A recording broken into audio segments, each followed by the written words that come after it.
뉴스 정면 승부에서만 만나볼 수 있는 고퀄리티 정치 토크 여의도 정면 승부 시간입니다. 더불어민주당 이재정 의원 스튜디오에 나오셨고요. 국민의힘 배준영 의원 전화 연결합니다. 두 분 어서 오십시오. 네, 네, 안녕하세요. 안녕하세요. 새해 복 많이 받으세요. 감사합니다. 새해 복 많이 받으십시오. 예. 네.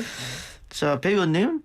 네. 앞서 이영 의원과 이야기를 조금 나눠봤습니다만 오늘 의총과 관련해서 김종인 총괄선대위원장 포함해서 선대위가 일괄 사퇴 의사를 표명했다 이런 기사가 나왔는데 방금 또 김종인 총괄선대본부장은 그런 이야기 한 적 없다 또 이렇게 얘기했거든요. 혹시 들으신 게 있으면 말씀 좀 부탁드립니다. 글쎄요, 저희는 그 선대위의 공식 발표가 그렇게 됐는데, 예. 글쎄요, 뭐 디테일한 내용에 있어서는 조금 그 이견이 있을 수도 있을지 모르겠지만은 저희가 기본적으로 현재까지 선대위의 방향이 잘못됐고 그것을 바로잡기 위해서는 저희가 총의를 모아서 다시 한번 사퇴를 하고 그리고 그 후보가 이제 제대로 선거운동을 할 수 있게 힘을 몰아주자 그런 쪽에 저희가 뜻을 모았습니다. 그 혹자들은 이준석 대표의 사퇴를 압박하기 위해서 전방위적으로 다른 분들도 같이 사퇴하는 것이다 이런 분석도 하는데 의원님 보시기엔 어떻습니까? 그렇지는 않고요. 예.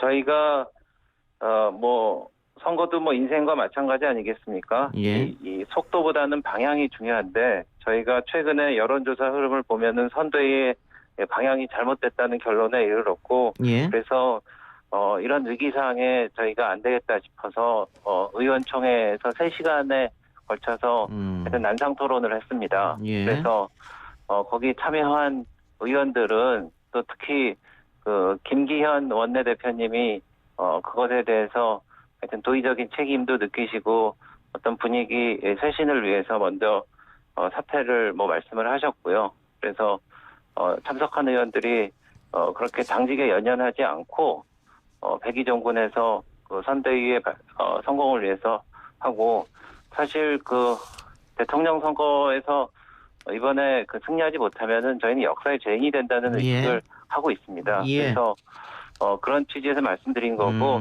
그 말씀하신 그 이준석 대표 사퇴 여부는 저희가 결정할 문제는 아니죠. 본인이 결정할 것이다 그거는. 예. 그럼 오늘 의총 분위기는 반성, 쇄신, 다시 해보자 이런 거였네요. 네, 그렇습니다. 예.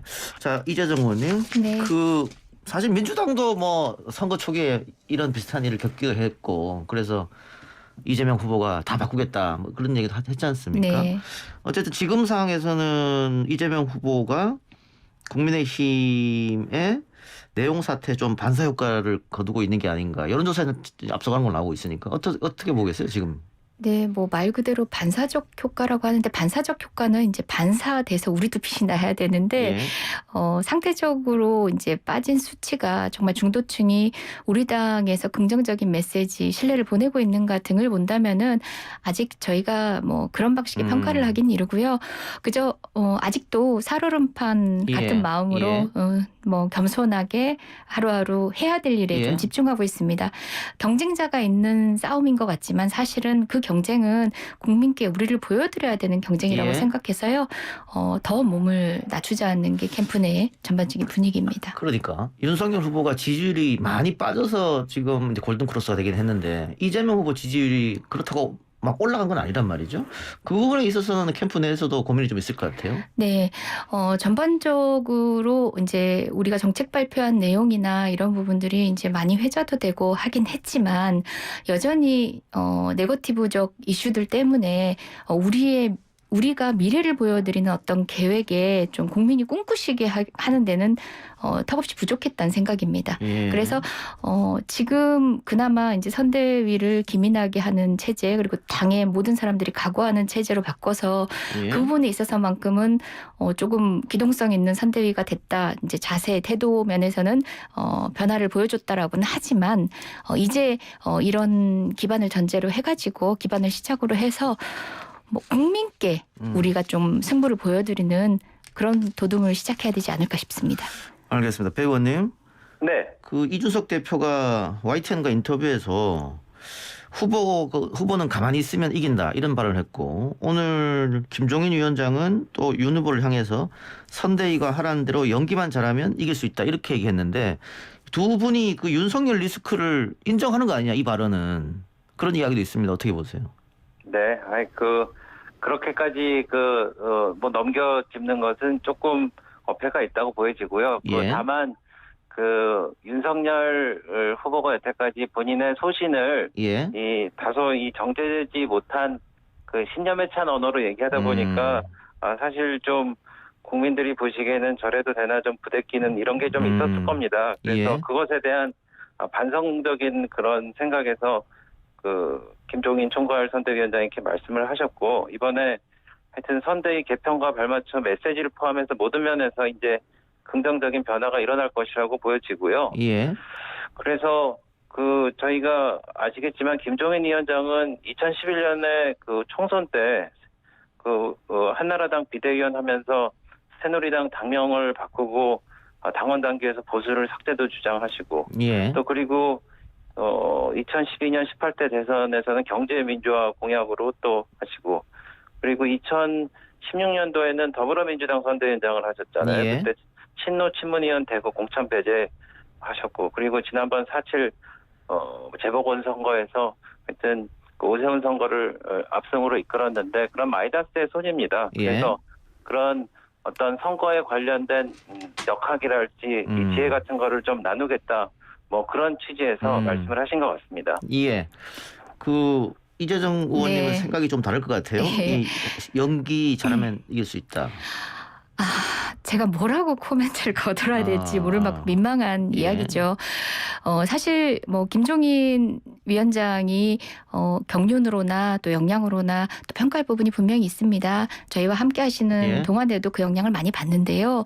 그럼에도 불구하고 선거라는 것은 한 사람의 전략가나 지략가에 의해서 좌지우지되는 게 아니라 예. 김종인 비대위원장이 우리 당에 와 있을 때도 당 의원들 그리고 당원들까지도 모두 환골탈태하는 마음으로 정말 국민 앞에 나섰던 그 모든 것들이 저력이 된 거거든요. 예. 지금 윤석열 후보의 뭐 몇 가지 말실수 중에 제가 대변인이었다라면은 비난하겠지만 사실은 저 정도는 굳이 비난할 필요 없다 이런 것들도 있었어요. 근데 다만 특히 뭐 자유와 관련해 가지고 뭐 무학이라든지 이런 재산의 정도 경제적 여유와 관련시키는 얘기는 그냥 진정한 취지는 알겠어요. 예. 다만 그런 실수들이 왜 잦아드느냐. 본인이 체화되지 않은 어떤 새로운 정책에 대한 그냥 단순한 받아들임이 무르익지 않았을 때 말실수가 나오는 거고요. 그리고 예. 또 본인이 김종인 대표가 아무리 개혁전선에 있어서 새로운 보수를 위해서 새로운 가치를 기치로 내걸었다 할지라도 윤석열 후보 스스로가 그에 따라가고 있지 못하다 보니까 그런 말실수들이 나오는 거라고 봅니다. 저는 뭐 단순한 말실수에 대해서는 비난하지 않습니다. 비판해서는 안 된다고 생각하고 되려 윤석열 후보의 그런 인식이 드러나는 말실수라고 볼 수 없는 거죠. 사실은 예. 인식의 문제죠.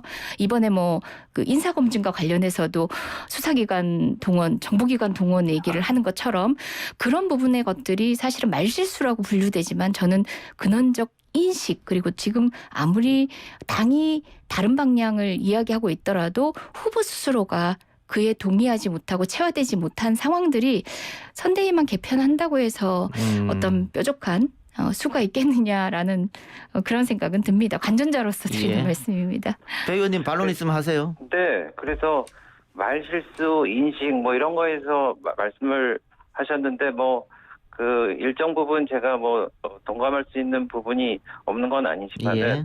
저는 이렇게 말씀드리고 싶어요. 이재명 후보는 거짓말을 하십니다. 예. 그리고 말을 바꾸십니다. 그래서 예를 들어서 국토보유세를 추진한다고 하셨다가 철회한 다음에 토지이익 배당제로 바꿔서 기본소득까지 또 엎쳐서 다시 하시겠다고 말을 또 바꾸셨고요. 그리고 음식점 총량 허가제를 발언하셨다가 하루 만에 바꾸시고 또 이런 말 바꾸기를 계속하시고 또 거짓말은요. 예. 열흘이나 해외 출장을 같이 갔다 오면 적어도 밥을 30끼는 서로 같이 먹습니다. 근데 투명 인간이 아닌 이상 그렇게 모를 수가 있습니까? 그리고 예. 이종 조카를 중학생 시절에만 변호한 것처럼 말씀하셨는데 성인이 됐을 때도 추가로 변호했다는데 그런 거는 기억의 문제가 아니라 거짓말의 문제거든요. 그래서 저는 이렇게 저희 윤석열 후보가 사실 이번에 나오고 한 5개월밖에 안 됐습니다. 예. 그래서 정제된 언어라든지 조금 하는 과정에서 실수가 있는데 이거를 뭐 침소봉대해서 이렇게 공격이 들어오는데 잘못한 거는 저희가 잘못했다고 인정하지만 예. 그래도 이재명 후보 같은 경우엔 그런 진정성 문제 그리고 거짓의 문제 그리고 그런 거를 보면은 국민을 어떻게 생각하고 이제 선거 운동의 객체 정도로 생각하지 않나 뭐 이런 우려를 하고 있어서 이 부분에 대해서 좀 사과를 하고 이제 좀 그런 게 선행되면서 선거 운동을 하셔야 될 것 같다는 생각이 듭니다. 알겠습니다. 지금 배원 이야기는 말 실수가 말 바꾸고 거짓말하는 것보다 낫지 않느냐 이 말 같은데 제가 반론하세요. 뭐 다른 거 다 떠나서 정책적인 부분에 대한 이야기는 좀 짚고 싶습니다. 예. 정책의 방향에 대한 급선에 앞에 발언이라든지 태도와는 전혀 양립될 수 없는 방식의 태도와 발언이라면 문제가 되지만 방향을 굳건히 하고 그 집행 의지는 굳건하지만 정책의 우선순위라든지 실행에 있어서의 완급 조절 등의 문제는 사실 전술의 영역입니다. 그 부분에 있어서 문제까지도 뭐 거짓말 프레임으로 뒤집어 씌우는 거는 조금 좀 과잉됐다는 생각이 국민께서도 그렇게 받아들이시지 않은 것 같고요. 예. 오히려 정책적인 면모에서 이재명 후보의 생각과 당의 생각이 조율되는 과정에서 또 가감없이 국민의 목소리를 듣는 정말 실용적인 정책주의자로서의 집행력 있는 이재명의 그간의 모습과 다르지 않다. 그 부분은 다시 한번 강조해서 말씀드리고 싶습니다. 알겠습니다. 다른 주제로 조금 넘어가죠. 윤석열 후보 지지율이 빠지면서 국민의당 안철수 후보 지지율이 뛰었습니다. 반대로 몸값이 이제 올라가는 상황인데 민주당 송영길 대표가 계속해서 연대 이야기하면서 러브콜을 보내고 있는데 국민의힘에서는 반대하던 김종인 위원장이 돌연 도움이 될 것이다. 또 이런 얘기했습니다. 안철수 후보의 지지율 그리고 안철수 후보가 지지율이 높아지면 또 후보 단일화 이야기는 필연적으로 나올 수밖에 없지 않느냐 이런 얘기도 있던데 배 의원님 이야기부터 먼저 들어보겠습니다. 네. 그 송영길 대표 연대 제안 얘기에 기억나실지 모르겠지만은 안철수 후보가 이렇게 반문을 했습니다. 문재인 정권을 함께 심판하겠다는 뜻입니까? 그러면은 저는 문재인 정권 심판과 더 나은 정권 교체를 주장하고 있는데 여기에 동의하십니까? 이렇게 물어보니까 답변이 없었어요. 예. 그래서 제가 좀 적절한 표현인지 모르겠지만은 민주당이 국민의당과 이렇게 같이 더불어서 하자는 거는 개와 고양이가 친구 먹자고 하는 거와 별 다름이 없어 보입니다. 그거는 예. 액션인 것 같고요. 그리고 사실 문재인 대통령의 민주당 그리고 안철수 후보는 새정치 민주연합 때 한둥지 틀었다가 20대 총선 때 갈라섰고 17년 대선 당시 연대 문제를 놓고도 불협화음을 겪어왔었거든요. 예.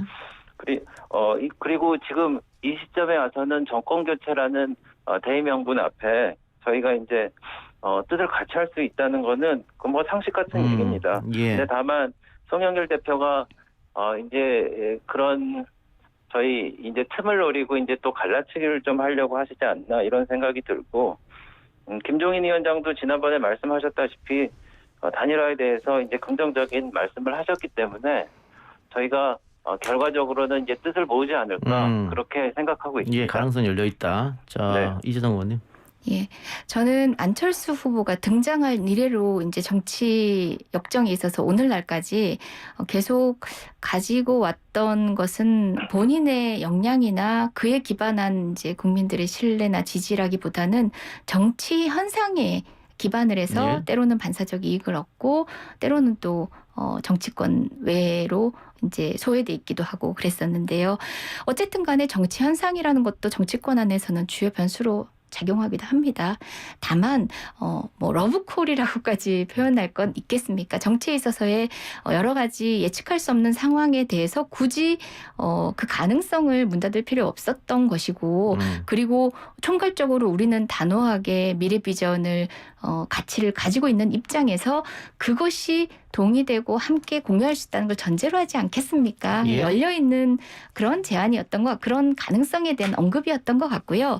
다만 그런 것들이 안철수 후보의 지지율이 상승하는 국면에서 가장 많이 고려하고 계시는 건 야당이 아니시겠습니까? 근데 야당의 어떤 지지율 상황 등에 있어서 이 단일화 묘수가 어떻게 작동할지도 아직은 분명한 건 아닌 것 같아요. 단순히 산술적으로 더하는 그런 예측이 지금은 좀 정확치 않을 수 있는 상황입니다. 지금 국민의힘에 대한 여러 가지 이제 사실 전통적 지지층도 마찬가지고 중도층의 지지층도 이탈하는 데 있어서는 이유는 굉장히 다양하거든요. 예. 그것들을 모두 아우를 수 있는 또 다른 변수일 수 있는가에 대해서는 저는 좀 회의적입니다. 근데 송영길 대표가 지속적으로 어쨌든 손을 내미는 게 안철수 후보 띄우는 데만 일조하는 거 아니냐 이런 지적도 있거든요. 네, 그게 사람이 뜨는 것인지 아니면 그 사람 소위 안철수 현상이 그러했듯이 마음 둘 곳 없는 또 다른 정치적 욕구들을 중간 안착지로서 담아가고 또 그것들을 어느 집단에서 가져가는지는 그다음 또 단계로서 그러니까 단순하게 안철수라는 사람을 고정으로 두고 이제 플러스를 해가면서 계산할 수는 없는 거라고 생각합니다. 예, 알겠습니다. 배 의원님, 네. 관련해서 오늘 여론조사가 하나 나왔는데 JTBC가 글로벌 리서치에 의뢰해서 지난 1, 2일 양일간 조사한 내용입니다. 자세한 사항은 중앙선거 여론조사심의위원회 홈페이지 참고하시고요. 윤석열, 안철수 단일화 할 때 누구를 지지하냐 물었는데 안철수 41.1, 윤석열 30.6이 나왔거든요. 이 결과는 시점이 지금이어서 이렇게 나왔을 수 있겠습니다만 어쨌든 국민의힘으로서 굉장히 뼈아픈 결과 같은데요. 네, 그래서 저도 그 결과를 봤습니다만은 예. 최근에 저희의 그 당내 혼선 거기에 따르는 실망감 이런 게 반영된 말하자면은 징벌적인 그런 그 퍼센티지가 어허. 아닌가 그렇게 생각을 하고요. 예. 그래서 그런 것 때문에 저희가 좀 더 정신을 바짝 차려서 다시 한번 제도약의 기회를 삼으려고 하고 있고요. 예. 저희가 이제 선대위라든지 이제 내부 체제가 어느 정도 완결이 되고 한 방향으로 나간다 그러면은 예. 그렇게 마음을 잃고 정권 교체 생각은 있었지만은 이게 이재명으로 바꾸는 게 정권 교체가 될 수 있다라고 이제 애써 외면하고 그렇게 하셨던 분들도 예. 이제 제대로 된 정권 교체로 돌아오시려고 하시고 결국은 우리 쪽에 힘을 실어주실 거다. 그래서 안철수 후보에 대한 지지가 결국은 저희 윤석열 후보에 대한 지지와 겹치게 될 거다. 저희는 그렇게 긍정적으로 보고 있습니다. 아하, 알겠습니다. 그런데 그 같은 조사에서 네. 당 내분 사태는 누가 더 큰 책임이냐. 여기에 이준석보다 윤석열 책임이 더 크다. 이런 응답이 또 많았거든요. 지금 의원님도 그렇고 아까 통화한 이영 의원도 그렇고 당 내분 사태 네. 수습이 제일 먼저다. 이렇게 계속 강조해 주시니까 네. 결국은 그러면 풀 사람은 후보밖에 없지 않느냐. 어떻게 네. 보세요? 맞는 말씀입니다. 그래서 오늘 사실 어떻게 보면은 의원총회에서 할 수 있는 최대한의 일들을 다 한 거고요. 윤석열 후보한테 프리핸드를 줘서 어떻게 할 수 있을지 그 여지를 준 것이고, 그리고 오늘 직접 참여는 하시지 않으셨지만은 이준석 대표도 오늘 의총이라든지 선대위의 어떤 총사태라든지 이런 걸 지켜보면서 좀 많은 생각을 하지 않으셨겠습니까? 그래서 예. 지금 오늘은 좀 복잡한 그런 환경이었었는데 글쎄 차츰 저희가 좀 정리되는 모습을 보이지 않을까 그렇게 말씀드리고 싶습니다. 알겠습니다. 다음 주제로 넘어가기 전에 지금 유튜브 보이는 라디오로 10,000명 넘게 시청하고 계시는데 저녁 시사 방송이 여러 개 있습니다만은 대부분 1,000명을 넘기가 어렵습니다만 YTN 이동희 뉴스장 면성부 10,000명 넘는 분이 실시간으로 보고 계시다. 이런 자랑 한번 하면서 다음 주제는 역시 토론 이야기를 하지 않을 수 없는데 일단 이재정 의원님은 민주당과 이재명 후보는 하루라도 빨리 다자든 혹은 양자든 토론하자 이런 입장이죠. 네, 우리만의 입장이 아니라 국민들도 궁금해하십니다. 특히 코로나 국면에서 사람을 대면할 수 있는 기회가 모든 후보들이 거의 없습니다. 예전과 같은 방식의 역할을 할 수 있는 어떤 캠페인 방식이 없어요. 예. 그래서 기존에도 대선 같은 경우는 토론에 대한 집중도가 굉장히 높았거든요. 최근에 뭐 어떤 조사에서도 토론을 보고 판단하겠다라는 국민들의 여론이 훨씬 더 높았다는 그런 조사 결과도 봤는데요. 특히나 코로나 국면이기 때문에 국민들이 각 후보 간에 사실상 자기가 혼자 나와서 좋은 얘기하는 것이 아니라 상대방을 통해서 예각화된 좀 입체적인 후보의 입장, 그리고 또 굉장히 약한 고리들도 어떻게 답변을 해내는지 그 사이에서 에너지를 살피면서 판단하는 것들이 있거든요. 국민들 입장에서 궁금한 거죠. 그런데 민주당이 요구하는 것들이 아니라 너무 당연한 건데 왜 자꾸 회피하실까 좀 안타깝습니다. 윤석열 후보 입장은 토론하면 싸우기밖에 더 하겠느냐. 그건 정치 혐오에 기반한 거죠. 그렇게 따지면은 국회에서 토론하고 대화하고 회의를 할 필요가 없는 거죠. 당에서 방송사에 윤석열 후보 빠져도 안철수, 심상정, 김동연, 이재명 이렇게 하자 이런 얘기도 했다고 하던데요. 뭐 사실상 공식적인 입장이나 얘기 아니었던 걸로 알고 있고요. 예. 그럼에도 불구하고 그 메시지의 방점은 윤 후보님 이제는 그런 토론의 장이 필요합니다. 그리고 또 준비하시는 이제 방송 주체들이나 토론 주체들도 함께 고려해서 서로 윤 후보가 끝까지 응하지 않는다 하더라도 진행을 하는 모습이 사실 국민에 대한 각각의 책임에 충실한 게 아니겠느냐. 예. 이런 취지의 메시지라고 받아들이시면 되겠습니다. 배 의원님, 그 김종인 총괄 선대본부장도 토론을 해야 된다 이렇게 얘기했고 인수석 대표도 윤석열 후보가 토론을 못하지 않기 때문에 준비를 잘하면 잘할 수 있다 이런 얘기도 했는데 토론에 대해서는 어떤 생각을 갖고 계신지요?